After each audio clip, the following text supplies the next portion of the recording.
Break fail, ವಿದ್ಯುತ್ ಕಂಬಕ್ಕೆ ಶಾಲಾ ಬಸ್ ಡಿಕ್ಕಿ ಹೊಡೆದಿದೆ. ಇಳಿಜಾರಿನಲ್ಲಿ ಏಕಾಏಕಿ ಬ್ರೇಕ್ ಫೇಲ್ ಆಗಿ ಅಪಘಾತ ಆಗಿದೆ. ಬೆಂಗಳೂರಿನ ಮಹಾಲಕ್ಷ್ಮಿ ಲೇಔಟ್ನಲ್ಲಿ ಆಗಿರುವಂತಹ ಘಟನೆ ಇದು. ಮಕ್ಕಳನ್ನ ಪಿಕ್ ಮಾಡ್ತಾ ಇದ್ದ ನ್ಯಾಷನಲ್ ಪಬ್ಲಿಕ್ ಸ್ಕೂಲ್ ಬಸ್ ಅದೃಷ್ಟವಶಾತ್ ಎಲ್ಲಾ ಮಕ್ಕಳು ಅಪಾಯದಿಂದ ಪಾರಾಗಿದ್ದಾರೆ. ಸ್ಥಳಕ್ಕೆ ಮಲ್ಲೇಶ್ವರಂ ಸಂಚಾರ ವಿಭಾಗದ ಪೊಲೀಸರು ಭೇಟಿಯನ್ನ ಕೊಟ್ಟಿದ್ದಾರೆ. ಗಮನಿಸ್ತಾ ಇದ್ದೀರಿ, ನ್ಯಾಷನಲ್ ಪಬ್ಲಿಕ್ ಸ್ಕೂಲ್ನ ಬಸ್ ಇದು, ಶಾಲಾ ಬಸ್. ಬೆಳಿಗ್ಗೆ ಮಕ್ಕಳನ್ನ ಪಿಕ್ ಮಾಡ್ತಾ ಇತ್ತು. ಇದೇ ವೇಳೆ ಬಸ್ನ ಬ್ರೇಕ್ ಫೇಲ್ ಆಗಿ ವಿದ್ಯುತ್ ಕಂಬಕ್ಕೆ ಬಸ್ ಡಿಕ್ಕಿ ಹೊಡೆದಿದೆ. ಸ್ವಲ್ಪ ಹೆಚ್ಚು ಕಮ್ಮಿ ಆಗಿದ್ದರೂ ಕೂಡ ದೊಡ್ಡ ಅನಾಹುತವೇ ನಡೆದು ಹೋಗ್ತಿತ್ತು.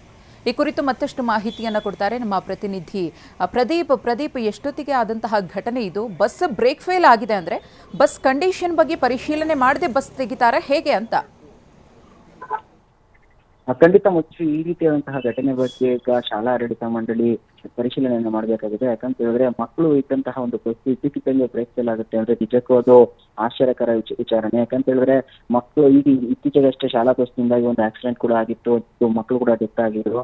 ಈ ರೀತಿಯಾದ ಘಟನೆಗಳು ಮಾಸೋಮನ ಈಗ ಮತ್ತೊಂದು ಅಂದ್ರೆ ಈಗ ಬೆಳಿಗ್ಗೆ 9 ಗಂಟೆ ಸುಮಾರಿಗೆ ಖಾಸಗಿ ಬಸ್ ವಾಹನವೊಂದು ಮಕ್ಕಳನ್ನ ಕೊಂಡು ಶಾಲೆಗೆ ಹೋಗ್ತಾ ಇತ್ತು. ಈ ವೇಳೆ ಮಹಾಲಕ್ಷ್ಮಿ ಲೇಔಟ್ ಅಂದ್ರೆ ಇಸ್ಕಾನ್ ಟೆಂಪಲ್ ಎದುರುಗಡೆ ಒಂದು ಸ್ವಲ್ಪ ಅಪ್ಪಿದೆ, ಆ ಬಳಿ ಬ್ರೇಕ್ ಫೇಲ್ಯೂರ್ ಆಗಿದೆ. ಇದರಿಂದಾಗಿ ನಿಯಂತ್ರಣ ಕಳ್ಕೊಂಡಂತಹ ಬಸ್ಸು ಹಿಮ್ಮುಖವಾಗಿ ಚಲಿಸಿ ಕಂಬಕ್ಕೆ ಡಿಕ್ಕಿಯನ್ನ ಹೊಡೆದಿದೆ. ಸದ್ಯ ಅದೃಷ್ಟವಶಾತ್ ಹಿಂದೆಯೂ ಸಹ ಯಾವುದೇ ವೆಹಿಕಲ್ ಬರ್ತಾ ಇರಲಿಲ್ಲ.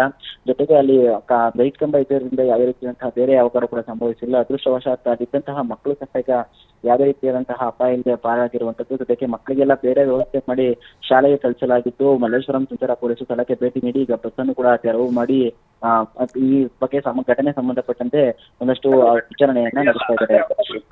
ಧನ್ಯವಾದ ಪ್ರದೀಪ್, ತಮ್ಮೆಲ್ಲ ಮಾಹಿತಿಗಾಗಿ.